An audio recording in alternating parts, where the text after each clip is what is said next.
Um, yeah, my first business that I ever formally did was with my cousin Damon. We did a company called Dash Entertainment.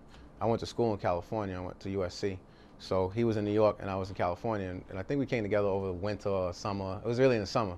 And we went to a Heavy D party, an album release party.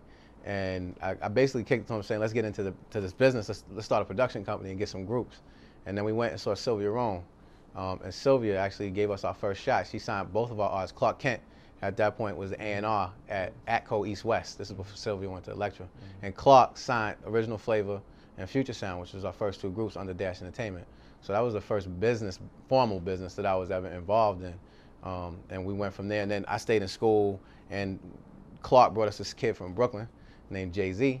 And Dame and Jay were out here, and they were like, you know, we want to do Roc-A-Fella. And I said, well, for me, I want to stay in school. So I stayed in school, and they went and did Roc-A-Fella, and the rest is history for them. And for me, I then came out and worked in the cable business for a year, and then started this.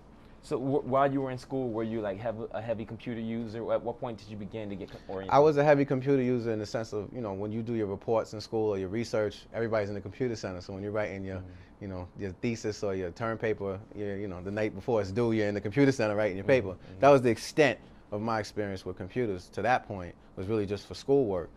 So I was familiar with them, but I was more into other things in college, like, you know, studying the future. You know, I was blessed that I was able to be a part of ELP, the Emerging Leaders Program at SC.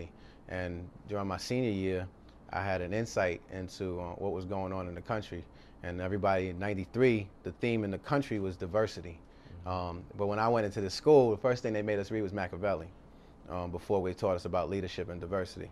And basically, The Prince was the book we read. And The Prince basically said that there's, you know, you got to be the best of liars and the best of thieves, right? So you got to be the wolf in sheep's clothing. And when you look at technology, and you look at the paradigm shift that was happening at that point, the transference of wealth had just started. So we were going from the industrial barons to the technology barons. And this is before it really kicked off.